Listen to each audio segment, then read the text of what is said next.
All right, let's go ahead and get started with families. We're going to talk about families. This is part of Module 5, Introduction to Sociology. I'm Ed, and I'm reaching out to you through the Zoom room. I want you to understand about today's family. Today's family in the United States, there is no one cookie cutter definition of what a family looks like today. Not at all. The fact of the matter is, the family of today is very different than the family of yesteryear, at least in the United States. We are no longer seeing polygamy. Here in the United States, we're no longer seeing arranged marriages, and we're no longer seeing multiple generational households the way that we used to. These things still exist across the world, but here in the United States, today's family looks a little different. In many instances, it looks very much like the Modern Family TV show that I have a picture of here.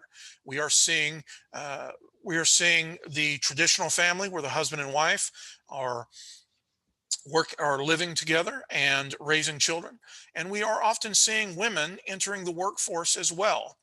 We are seeing same sex couples who adopt children, and we are seeing the blended family of Jay and Gloria here.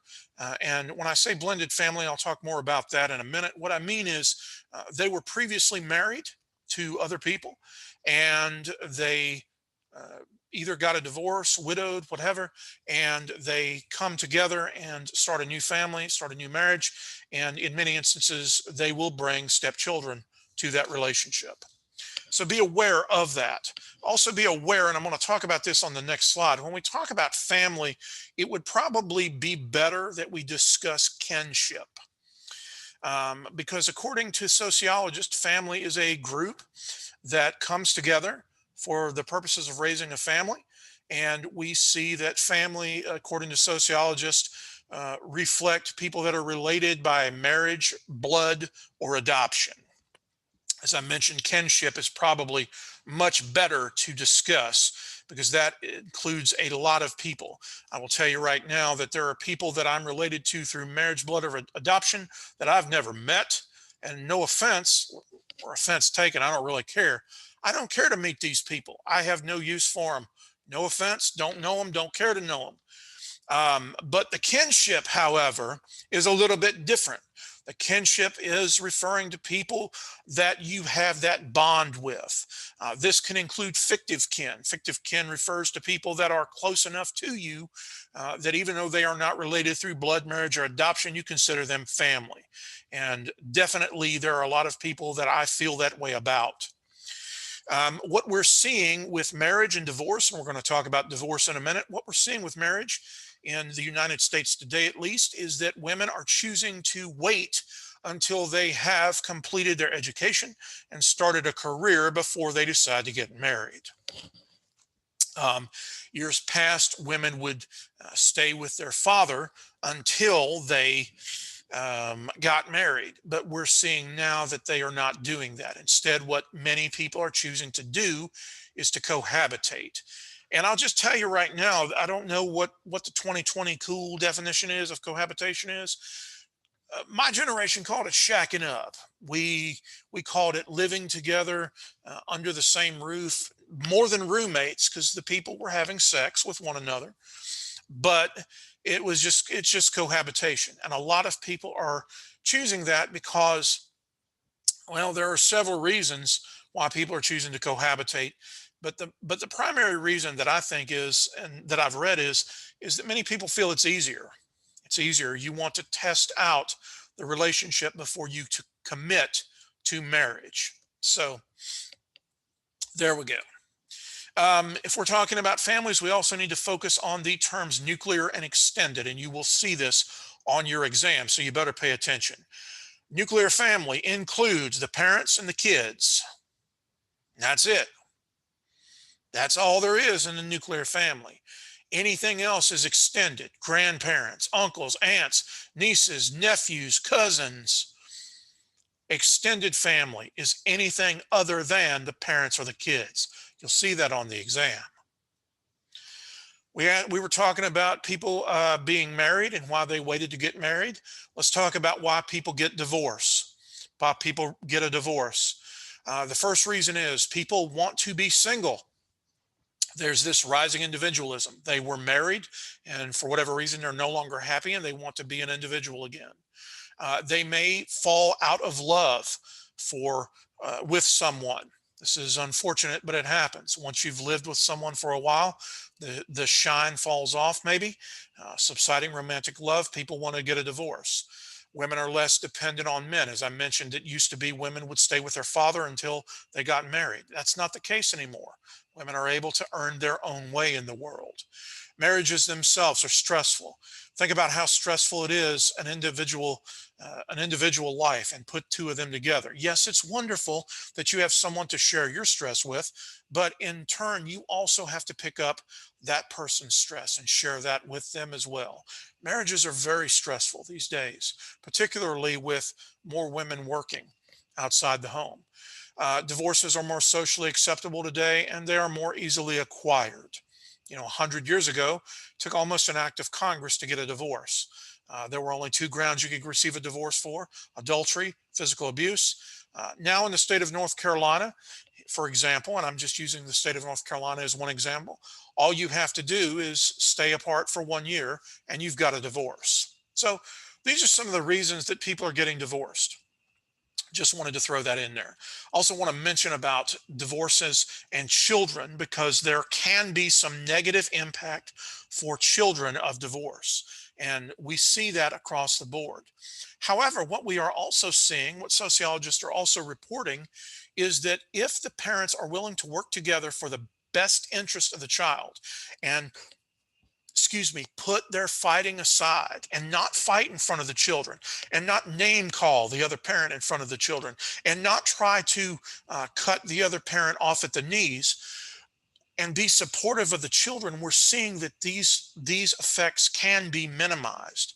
Not saying that's true in all cases, but it certainly helps. And I will tell you that there are some instances where children would prefer to come from a divorced home if it will put an end to the fighting. Fighting in front of the children should never be part of the uh, part of the agenda. Just wanted to throw that out there. I was talking earlier about blended families. The blended family I'll use here as an example is the Brady Bunch. I'm sure that many of you are familiar with the Brady Bunch. If you are not, I have included a YouTube link so that you can get the general idea, but it works a little something like this. The lady at the top and the man at the bottom were previously married. The man's wife from his first marriage ran away. I think she was going to be a Vegas showgirl. The woman's husband died in an automobile accident. I think I'm getting that right. The mother brought three girls, the father brought three boys, and together they became the Brady Bunch. That's a nice little song there. I'm not going to do the song for you. You can watch the song and see for yourself. But basically, that's the gist of what happened. Creates a very interesting dynamic here, because you have now step brother and step sister. You now have step parent and step child. And I will tell you this: in the state of North Carolina, as with most states, the step parent, unless that parent has adopted the child, does not have the legal rights that the biological parent has. And what I mean by that is this: unless this woman adopted those boys from another marriage, if his first wife came back, she would have more of a right to those boys than the stepmother would. Now, we're seeing that slowly change. And this is especially problematic if there is an adoption waiting to happen. Um, just be aware that step parents do not have the legal rights that biological parents do. So I just wanted to throw that out there. It is unfortunate that I need to even talk about this, but I have to. Interpersonal violence. The fact of the matter is that we are a violent society. It is very unfortunate. It is very unfortunate for me to tell you that women are more likely to be injured by a family member than they are to be injured by a stranger. or to be hurt in a car accident. And this is absolutely horrible for me to even think about, but it is true. And it's only been since the 1970s that we've seen the implementation of marital rape laws. Oregon was the first state in the United States to permit a husband to be prosecuted for raping his wife. This took place in the late 1970s. Prior to that, um, uh, men could force their wives to have sex and not be charged with rape. So it's absolutely horrible. It's disgusting, but it needs to be said. And also, if we're talking about this, we also need to talk about child abuse and neglect. And much like elder abuse and neglect, these are some things that really set me off. I don't like seeing children being abused. But I want you to know that it is most common among the youngest and the most vulnerable children. And this makes sense intuitively because the youngest and the most vulnerable children are less likely to report it. Also, something that is intuitive, if you stop and think about it, abusers of children are more likely to be women than men. And the reason that is the case is because women are more likely to spend their time with the children than men. And I will mention that many often experienced abuse themselves as children. Now, that's not true in all cases. And I'm not saying that if you experience abuse, you're going to become an abuser. And I'm not saying that if you are an abuser, you experienced abuse. But I'm saying that across the board, statistically, these are what we see. The fact of the matter is, it's most common among the youngest and vulnerable.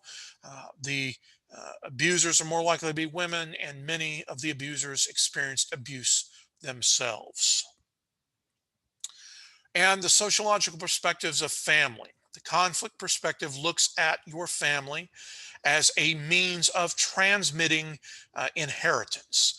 So, individuals that grow up in extremely wealthy families often have greater advantages than individuals who grow up in less than fortunate families. Structural functionalists look at the role of the family in society, and the role of the family includes providing shelter, providing guidance, feeding the children, clothing the children, educating the children, and things of that nature.